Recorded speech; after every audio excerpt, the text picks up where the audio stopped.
and welcome back to another amazing episode of Crowning Connections. You're in for a super treat today, and I will let Jen introduce our amazing, fabulous, wonderful, beautiful, talented guest. Welcome back to Crowning Connections, and today we are so honored to be joined by someone that has truly lived and breathed pageantry for over 40 years, the amazing, the beautiful Catherine Vaughn. Catherine, take it away and tell us a little bit about you. I don't know how I follow that up. Thank you both so much, Lindy and Jennifer, for having me. It truly is my honor. As you said, pageantry has been a big part of my life since I was a teen, and I must have loved it enough that I brought my daughter, Brittany Vaughn, along. She followed in my footsteps, and then funny enough, as time went on, pageants for older women came on board, and then I followed in hers. We are very, very much supporters of our military. We enjoy community service. We founded 2 military charities, she and I. Giving back really is important to us. So I'm not sure if it's the pageantry aspect I enjoy more or the fact that it's an outlet for service.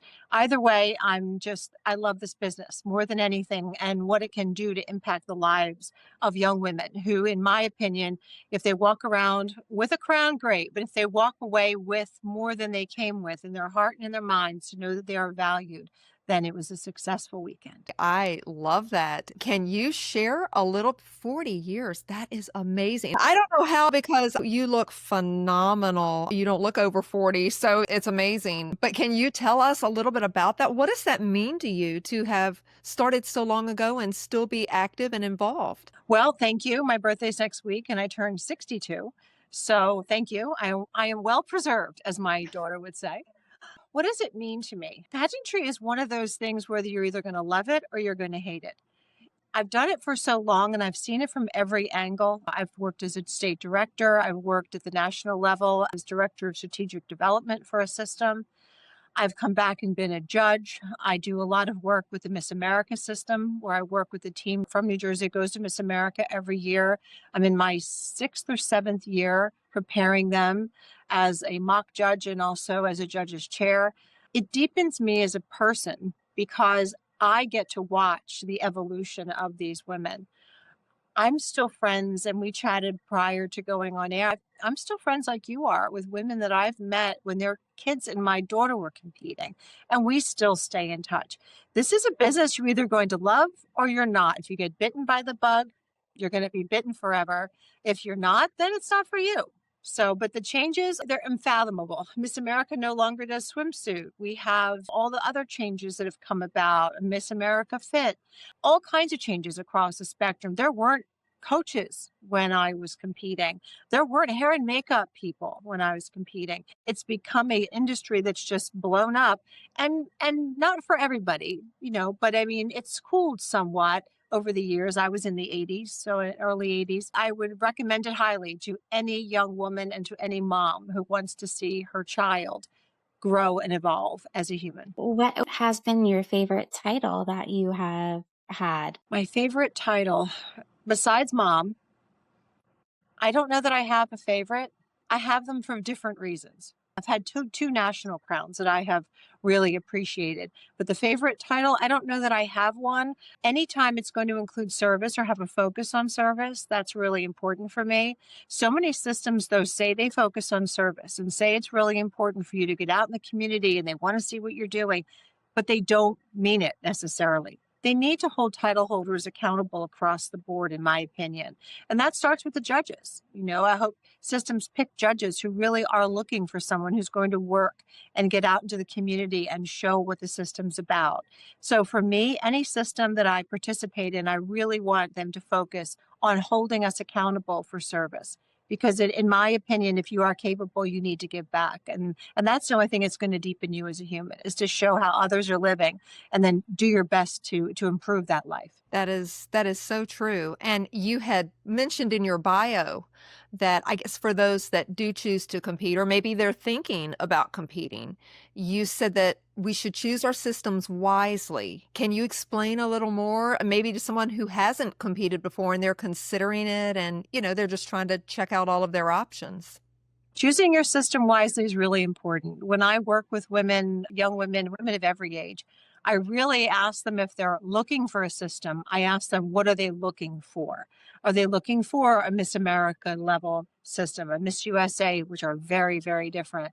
Are they looking for a service-based system, a system that focuses on scholarship, whatever it might be? So their priorities align with the system's priorities. Once they've chosen a system, I ask them what that system is about. I look for the information to find out so that you can actually prepare to be tailored to the system. And I'm not saying become what the system's looking for. I'm saying figure out what you need to do so that you're complying, so that you're working in all the things that they're expecting you to do, but do it from a genuine place, a place of caring in your heart.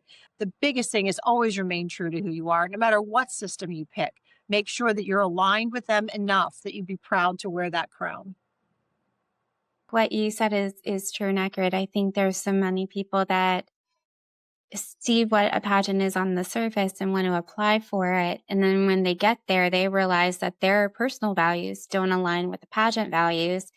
And then that causes some inner conflict within themselves. And it can be challenging to overcome that. I don't really know if it's the pressure from outside, like a peer pressure, where they feel like they need to compete in a pageant where they're wearing 18-inch heels and they're struggling, or if they're wearing a wardrobe they can't afford, if they're pushing to be what their friends expect them to be with the society and social media, which is a completely another side of this that I have heartburn sometimes with.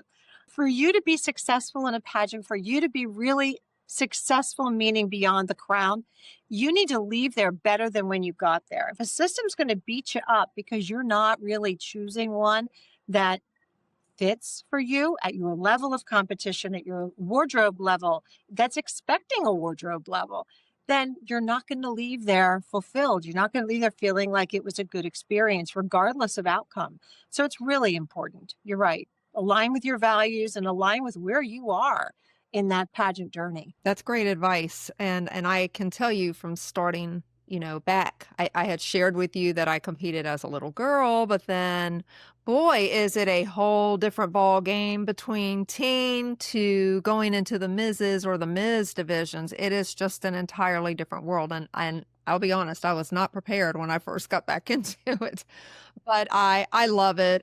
Like you, I love everything about it. It's just pageantry has been good to me, and I've just gained so many skills that I may not have had otherwise. From poise, confidence, it just has made me a better person. And I think a lot of people that are listening can probably relate to that. On the same token with pageants, and you were saying if you are about service, which I know Lindy and I both are as well. Lady, you wear so many hats. Coach, director, mom, wife. I mean, and these platforms, you've got Soldiers, Angels, Wreaths Across America, which I also love. I'm like you, very partial to our military. I love them. Marleigh's Ministries, Operation Beautiful. Can you share a little bit about those with us? Operation Beautiful specifically, just to show you the impact a little act can make. Operation Beautiful was written, actually a book that was written, and a woman was doing a sticky note project. She would take sticky notes and she would put messages on it, and she would put them all over the place wherever she went. Well, I found this to be not only an inexpensive way to spread love and joy and kindness, but an easy way. It really became part of who I was. I would get sticky notes, write all the things I felt and wanted to share on them, and I would have them in my handbag and have them in the car, and I would take them everywhere I went. I would put them on a refrigerator in a convenience store, in a ladies' bathroom in a hotel, really anywhere I went. And I was competing a couple of years ago, and I came with my sticky note pad, and I started putting them in the elevator and in places like when your door opens and there's a mirror there, and the little table, I put it on the mirror, anywhere I went. Well, come to find out, it made such an impact that I went into the elevator the one day and there was a note that said, "You have no idea how much this has meant to me." Well, Aww. if something like that can change the tide of a society that needs kindness and understanding now more than ever, then I'm all for it. So that's the kind of project that I just find fascinating because, like I said, it's not hard. It's simple. It's just, you can do this. You've got this. Or I believe in you. You need to believe in you too. Something like that. It can change the tide of someone's life. You don't know what they're walking with and what kind of cross they bear. And that just might be enough to lift it. We were kind of talking about that not long ago, Lindy. Need kindness today more than ever. You never do know. And Jen's partial to bees too, so that's right up her alley. You're Ellie. I love it. I love it. I do. I have an entire kitchen that's decorated in bees, and I love how they've actually used that theme to do this be kind like that. It's a good reminder for us. It is. I think that is wonderful, and I think it's a lesson that it doesn't matter how old you are, but that's something we need to be instilling in our children now, and keep it up, but we need to set the example for them. So I love that. I'm going to start doing that. I had never honestly thought of it. Last year at our pageant, there was a lady that was going to be competing, and unfortunately she passed with triple negative breast cancer. A bunch of sticky notes that she had sent down, and Lindy and I went out and met her husband, and she had little messages on them, and I took those and stuck them on the mirror of the hotel room to keep that close to my heart. So I love that. I do too. I do too. You just never know who's going to be affected by something as simple as that. And it's so nice to be able to, I don't know, come into their life a little bit when they maybe least expect it but need it most. It's refreshing, and it's something simple. It doesn't cost a lot of money to do that, hardly anything at all.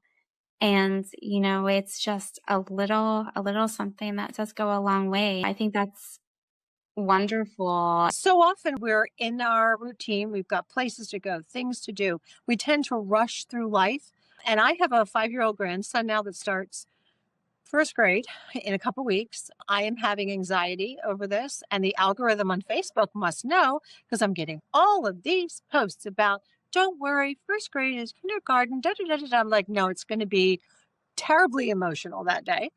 But when you're walking through life, you have your own stuff you're doing, but you really need to slow down, look around, smell the roses, as they say, and realize this moment doesn't come back. This is your one moment. And what do you want to be remembered for? What legacy do you want to leave? If not for the public, for yourself and for your family. So take a minute, breathe it in, look around you, find a need where there is one, and fill it. And it will fill you more than you can possibly imagine. I'm already so inspired. Oh, thank you. In your bio, that the most important crown that you wear or that you have is in your heart. What does that mean to you personally? Well, from the time that I competed when I was younger, I did Miss America, I did Miss USA when I was younger, and that's pretty much where I stopped. I did National Teenager too. And looking back, that was probably my most memorable and rememberable crowns. I was very young. I was 17. I just didn't really know much about what I was doing. I was just who I was. And I won that state pageant, and I believe I finished in the top 10 at nationals. So I was very, very young. Personally, for me, it means that I used to look at winning as what was the most important thing, because you're there to win, right? You're supposed to be there. You're supposed to do your best, and you're going to feel defeated if you don't. And I started realizing as I was getting older, and I was watching Brittany and the success that she was having, and we were not winning everything, but she was doing very well. And I realized it wasn't the crown that did that. It was the experience leading up to it. It was the preparation, not just for how we looked competing, she and I, but what we did inside ourselves to be worthy of that experience and be worthy of that opportunity. So if you leave a pageant and you really feel as though you've given it everything you have, you prepared the best you could, but more importantly, your paperwork reflects the effort you put in, you already won. And if you look at it that way and you walk into that competition that way, you're going to have a different outcome, regardless of crown or no crown. You're going to have a different outcome because you're making that difference. You're changing that expectation. And if you win, the joy and the moment is sweeter because of it. But it really is how we look at this business as to whether or not we're going to leave feeling empowered and as if we're standing up taller and able to walk into a college interview or a job interview or just walk into a meeting or a grocery store and be able to handle a bad bag of peaches, and be able to communicate properly and have control of who you are. To me, that's the win. That's the win. The crown's nice too, though. Not gonna lie, but that to me, that's the big win. I think so many people can relate to that too. I've shared this with a lot of my sister queens. Those bonds and those sisterhoods and those really close friendships that you develop that you wouldn't have had otherwise, they're with you long, long after the pageant. Like Lindy, that's how her and I met. We were competing together. We hit it off right from the get-go. And now look at us, what are we, 3, 4 years later? I don't even know, Lindy. It's been an amazing journey. The friendships that, like Jen and I have had has definitely been an inspiration and helpful. I think part of me was trapped in that mom cycle of being a mom, being a wife, working full time, and all of that. I kind of didn't realize how much I needed those relationships with like-minded women who were talented, who were smart, who above all else lead with their heart. The jewels on the crown shine through their heart as well, not just that it's on their head. So I needed that at a time where I didn't realize how much I needed that. So I think for me, having that opportunity and having those friendships now is one of the highlight and joys that I have. And I think it's so important as women to encourage and foster those relationships, just to be kind to one another. I encourage any system out there who has the desire and the means to expand their title base to include women of a certain age. I'll leave it at that. But our kids are grown for the most part. If not grown, they are of an age where they're not requiring our constant care. We have the means because typically you'll get additional disposable income when your bills go down and raising children is expensive. And we have so much to offer, so much to share, so much wisdom and worldview. And we are dedicated. We'll work hard and we'll work the title and we'll make sure we get out there and encourage others to join. So I really do. I hope more and more systems actually get out there and add more titles and more opportunities for, again, women of a certain age. On the pageant aspect, you have also won, and this is something I know is always one of the things I'm thinking about, probably Lindy, and most competitors. You have won lots of interview awards and casual wear awards. So for those of us that would have been nervous, or maybe there's someone that's watching that has a pageant coming up and they're really nervous about interview, what advice do you have for them? What can they do to really make sure that they go in there and they shine in front of those judges? The biggest point, and I say this and I make it sound trite and simple, is be who you are. But so often we get caught up because remember, you're gathered around with all your fellow competitors. So you're standing outside the interview room and you're all now looking at each other live and in person instead of on, a social media post. And you're saying, oh, she's wearing that. Oh, maybe I should have done something different. Maybe I should have. When you go into the pageant, you go in with a battle plan, and that battle plan is created long before registration, long before you show up. You're going to then execute it. You're not going to second guess yourself. You're going to execute it. Properly prepare, have all of your clothes for interview, know what you want to wear. But when you walk through that door, when it opens and it's your turn, be authentically you. Judges are not dumb people. They are there for a reason because they can see through oftentimes the air of the facade you want to present. And that's not going to bode well for you if you do that. You have to be authentic. Share stories about who you are, what's made you who you are. Answer their questions, of course, but then give them something that they can walk away with while their pen is still in their hand and say, I know her. I know Lindy now. I know Jennifer. She's shown me her heart. And that's a very difficult thing to do. It sounds simple, but to show your heart shows a vulnerability. And it's not always easy to do. But if you can work towards it as you're leading up to and preparing, have a few stories of throughout your life what you've gone through to get you to that point, what this system means to you, what winning this or participating in this pageant means to you. But share a bit about who you are. Always be honest. Don't give them anything that's not true. But at the end of the day, let them see your heart. And that's probably the best offer of advice I can give. It's also probably the hardest to accomplish. You also spoke about comparison is a thief of joy. I think what you just said was the statement that ran through my head when you're saying that. I'm like, yeah, how many times have we done that? Have we gone someplace? We let our self-doubt creep in when we shouldn't. Hits that nail on the head. Be who you are, be authentic, live your life and show through. Have your heart show through. Well, when I competed at National Teenager, again, that was my very first. There were 165 girls competing at the state level, all teens. I was 142, I think. The tallest one there, of course, because I've always been tall. And I don't seem as tall as I did when I was younger. Now I'm older. I guess I'm shrinking. I'm not sure. But I never compared myself to anybody then because I didn't know any better. I just went in and was myself. I had a ball and I won. Good for me. But the bottom line is, I didn't care. I didn't care about the outcome. I was there to enjoy myself, learn something, grow as a human, knowingly or unknowingly grow as a human, because I certainly did after that. But there was no social media then. So anyone I was going to compete against, they were fresh to me at registration. I have never seen them before. Now we stalk on social media.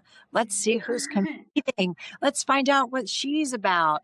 And now all of a sudden, that little devil on your shoulder or that little voice in your head is now creeping into the battle plan.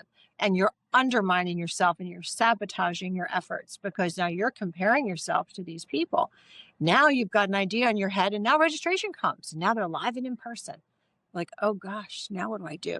You know, you've already lost. You've already lost because the very thing you're there for is the personal growth that you've now sabotaged. And you're right. It's a theft of joy for sure. And that would be a real shame to allow that to happen. So I hope women out there of all ages go into this, and the moms of the young ones instill in them to go in this, that they're going to have fun. The winning is secondary. Don't be the pageant mom that's pushing so hard that the kid just goes, I quit, mom. I'm not doing this anymore. Be their advocate so that they, as a young woman, leave with something that's going to benefit them as they get older. You get caught up in it. Yeah, you do, throughout different pageants, and not even necessarily ones that I was competing in, but, I've gone and supported friends that were competing or, just go because I really love pageantry. And a lot of times, especially with some of the younger ones, you see if it doesn't go the way that they want it to go or that they anticipate it, there are just and sadly, like you see that with the older ladies, like our age as well. And it, to me, it's just, I'm thinking, wow, you really came here with the wrong mindset to start with. You're so focused on, hey, am I going to leave with a crown, that you lost the whole experience before you ever started. Well, it's funny you mentioned the top interview award. I won that across the entire senior divisions. Not they have the junior divisions, they have the younger, and then they have the older. And across the board, that was the highest score. And I have to tell you, yeah, I got the crown and I did get the optional award as well. But that interview award, that was a big one for me. That was a big one for me. And because for me, if you can communicate and you can be effective with your words and you choose them well and wisely and not be hurtful with them. My Bible passage this morning was on communication and how words are as hurtful as actions, no question, and sometimes more so. But if you can do that, if you can effectively learn to communicate, you can do anything. You can do anything, and it will change your view of life because you're not afraid anymore. You know who you are, you do the work to find out who you are and what you believe, and you can communicate and enunciate your views.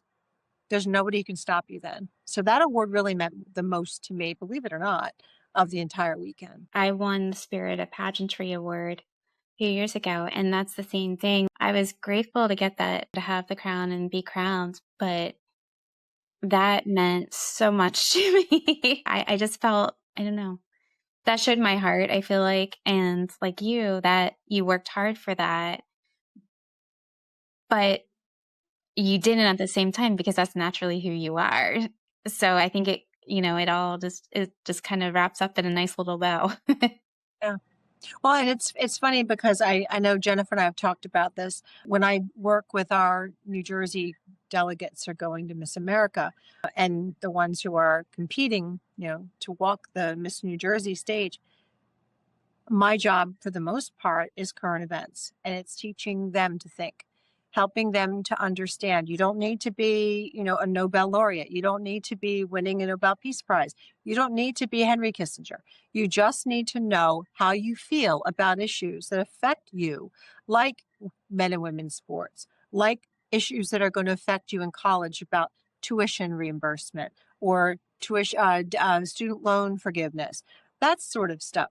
Things that really do affect young women. I want them to have an opinion. I don't need to agree with it. I don't need to have them articulated in some profound way. Just go and figure out the issues of the day that are affecting you as a woman and as a young girl, because that's how you're going to control your ship as you get older.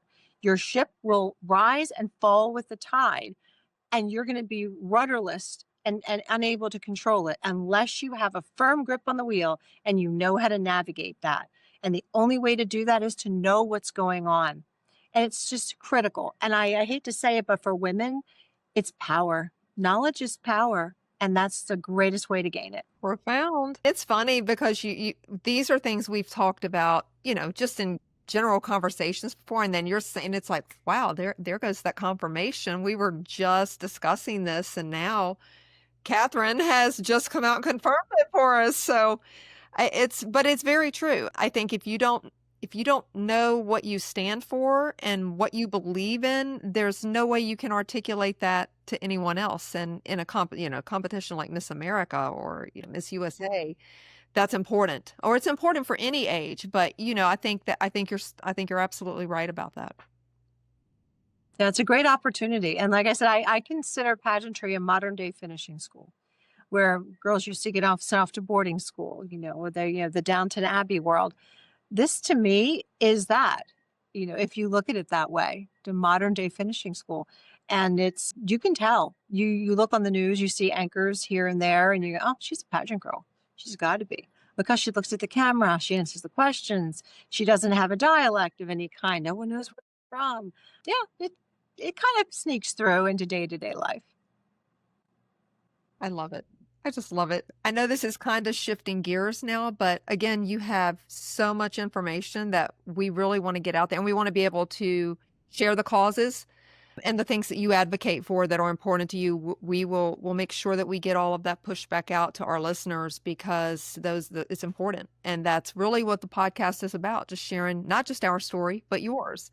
And so you've got a very deep and personal connection to advocacy for brain injury awareness through the Brain Injury Associates of America. And are you willing to share a little bit about your husband's story and how that inspired you on this mission? 3 years ago, almost to the day, September 26th, we came home from a weekend of judging for me. And we got in the door back here in Maine, had dinner, normal evening, hopped into bed. About 11:30, I was awoken to my husband unable to speak. And I thought he was having a nightmare. So I gave him a little nudge, hon, come on, wake up. And it didn't stop. Turned on the light, quickly realized he had a stroke.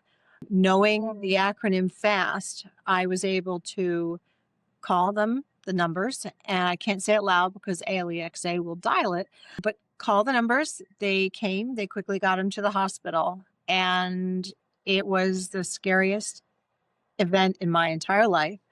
My kids were scared to death. My daughter Jennifer, who's in Florida, was having Hurricane Ian barreling down on her, and they lost their house 2 days later. So it was a very, very difficult time. I didn't believe, though, that I wanted to be defeated by it, and none of us did, because we believe in miracles. So I decided this was going to be pain into purpose. And I got involved with the Brain Injury Association of America and their Maine Chapter. I started writing for their newsletter. I've done 2 or 3 articles for them, which I absolutely love, because information that you gain, any knowledge you gain that you don't share, is wasted. We went through heavy, heavy rehabilitation. I learned a great deal about the Americans with Disabilities Act and the amendments that passed that really put teeth into the bill. I learned about what his rights are and what we need to do to make sure he's protected and he can access places that others might not even think about because they're fully bodied and fully capable. So it was a painful journey. It still stings when we look back at it because he can't work. He doesn't have the mobility and the ability to do the job anymore, really any job, but he still has the most important job, and that's husband and father. So, and grandfather to Paul. But it doesn't have to be something like that that gets you into serving. Look at your family, figure out where their lives would be improved if you got involved and learned what was available out there and learned how to make a difference. That one did it for us. That one congealed and brought us all together for a common purpose. So we've been a family struggling with that, but thank God we've climbed the mountain at the 3-year mark, and we're feeling pretty good about where we are. Well, I that just hit home with me. My fiance, he was 48, and this was back in 2017, and I had oddly enough come home from the hospital with my little guy, and he got out of he had been in the shower, and he came out and he said to my daughter and I, he said, "Do I look funny?" And I was like, "No, no, not to me." And Lauren said, "Well, you do a little bit." And he said, "I feel drunk. I feel drunk." And I don't drink. I haven't had anything to drink. And unlike you, I had no idea. I mean, I was like, "Oh, you probably need to go rest, whatever." So he went in and he laid on the bed and just sat back for a minute, and then he looked at me and he said, "I need to go to the hospital now." And I said, "What's wrong?" He picked his arm up and it just dropped. He had no control whatsoever. So we got him in the car.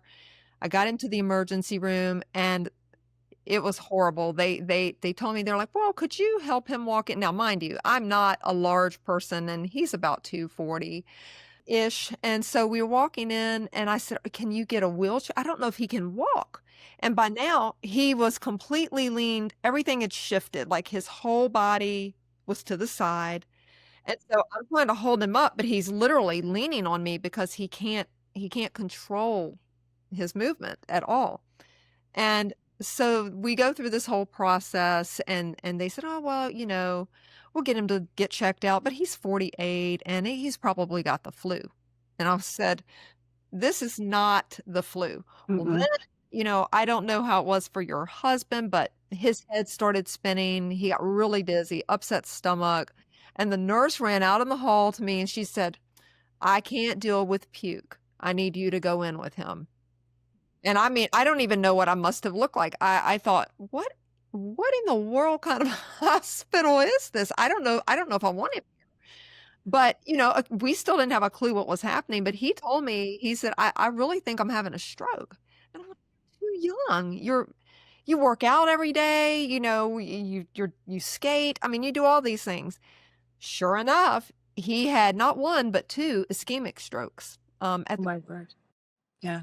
And so thank God he is doing, you would never know. He's doing great. He did have some therapy, but he was one of those guys. He's like, "Look, I'm not getting carried out of the hospital. You're just going to carry me to the gym and put me on a treadmill, and I'm going to hold myself up on the bars and I'm going to walk." And that's just who he is as a person. And we're very blessed that, he was in such good shape and that it wasn't, a more serious one, but it was life-changing. And yes, you're right. It wakes you up. And, I think that's, none of us are guaranteed another breath, another day. So, I think, again, he advocated for himself at the hospital. He knew something was wrong. He was not going to take, "I have the flu," as his reasoning. But wow, yet again, there's another connection, Lindy. I had no, no idea. But it's so weird because he just told me this morning, he's like, "Maybe sometime you can share my story on there." And then boom, look at that. Today, there it is. So it can happen. You're right. Unexpectedly, out of the blue. So understanding those early warning signs are vital. Well, there's a quote by a French poet named Émile Zola. Tomorrow is not promised. Live out loud. And tomorrow is not promised is the way my mother raised me. She kept saying, Catherine Ann, tomorrow's not promised. Live for today. And you go about and back to full circle. When we began our conversation, we talked about how we just don't know what the next moment will bring. Live for the moment, be involved in the moment, because those moments pass you by. And at some point, it will be the last of them. Not to sound morbid, but we ain't getting out of this life alive. And what we make of that, how we spend our dash, as it says, is really important. And that probably has become the one thing that this entire experience has helped me to deal with the grief using. That this will not kill me. That which doesn't kill me makes me stronger. I can do this. And I found out more about myself in the journey than I ever thought possible. But our lives are changed forever, as are yours, because ischemic stroke and hemorrhagic stroke are the two most common, but ischemic is most common. And it does, no matter how severe it is, it will change you forever because there's a fear now that lives there. And trying to live your life with that fear in mind and not let the fear rule you is pretty important, but it's tough. And I salute you and your boyfriend because it's a long road. It's a scary one. It is. And same to your husband. My prayers, I know, Lindy, our prayers, our thoughts are with you, but I'm so glad that he's, come out on the other side of this. And like you said, he's still here. He's a fighter. He's tough, and our prayers go with you guys. Thank you so much for sharing that story. You've just been an amazing guest. I've enjoyed this so much. Thank you so much. I saw Lindy. I know she had something. I did. I was just thinking about our podcast last week, and it's interesting that you talked about grief because I said that because a lot of times you associate grief with somebody passing. You don't associate grief with somebody, with trauma or, something that, and we all have to go through those times and you have to allow your body time to do that, to go through the denial, the acceptance, the anger, all of that. You have to just allow that time so you can move forward and you can be there for your family and yourself. And you do learn a lot. But I think people just need to remember that it's okay to grieve, not to stay there in those steps, but it's definitely okay to do that and to move forward. It's not only okay to grieve, it's required. Because you can think you are good and you just push it aside. I'm good. I've got this under control. And something's going to happen, and an event, a song on the radio, someone's going to say something, and it's all going to come back, and it's going to force you to find a place for all of that. I knew I was going to have to face it. We've been married, we'll be 39 years in December. And I knew he was my best friend. We did everything together. We evolved from just a traditional husband and wife to being buddies. We had the same interests. He was a gym rat. And you're right, Jennifer, being healthy, being vibrant, being in the gym, big time plus when it comes to recovery. But I never expected this to happen to him. I really didn't. On the outside, he looked fabulous. On the inside, not so much. But yeah, you're right. You have to face it. If you don't, it will come and slap you right back. So grab onto it, embrace it, and then get rid of it. And that's what I asked. I think the other thing we talked about too are those moments that sometimes moments seem hard to go through. So probably in the first couple of days, you didn't know which end was up, but you start to slowly putting back those moments. So it's minute by minute, then it's hour by hour, and those hours turn into days, days turn into months. And then you can get to that point where you can again live and be who you are and who you want to be, and, make those choices that best benefit you. I agree. Unfortunately, we're still buddies. He and I talk about everything. There's nothing that goes on that we don't decide together. We're always making decisions, whether it's something simple or something more important, we make them together. You can never forget the reason why your partner became your partner. And it's easy to, because life again is full of distractions, and marriage is not easy. And anyone who tells you it is lying. And it's not always pretty. If it is, they're lying. But you realize as the years go by that you've built more than just a marriage. You've built a life with children, with your jobs. Everything's intertwined. And it's never more on display than when there's a crisis in a family. How you pull together. We're sitting in the hospital the day after Michael's stroke, and my Jenny is being evacuated in Florida by the Orange County Police Department and Fire and Rescue. And I'm sitting in Michael's room. He hasn't woken up yet. His eyes aren't open yet still. And I'm my phone talking to Jenny, and she's telling me what's happening, and my granddogs and her husband. And then I'm trying to share what's going on with Michael. Those kinds of moments when my Brittany came to emergency room and she had this huge bag packed. And I said, Britt, where they have us in this small little room, which is never a good sign. And I said, what is in the bag? She goes, well, I thought we might need some things. So she brought out orange juice and bananas and crackers, and she had some other snacks and peanuts and stuff and tissues and you name it. That's a moment I'll never forget. Our children are the best reflection of us as we get older. And this really put a spotlight on that for me. It cracked me up at the moment. Okay. Like, what is Yeah. in there? She 2 or 3 bananas. I mean, all kinds of stuff. I thought we might need some things. I said, what I need is a glass of Chardonnay. Do you have one in the bag? Perhaps a coffee. That might be good too. Well, is there anything that you would like to say or anything you'd like to pass along to our listeners before we wrap everything up today that you want them to know? Well, first and foremost, thank you to both of you. This has been a joy. I have looked forward to it all day. And it was really an honor for you to invite me into this world. And as far as what I can tell your listeners, no matter whether it's a pageant as a contestant, a pageant mom, a mom who might want to be a contestant, no matter the age, best advice, be who you are.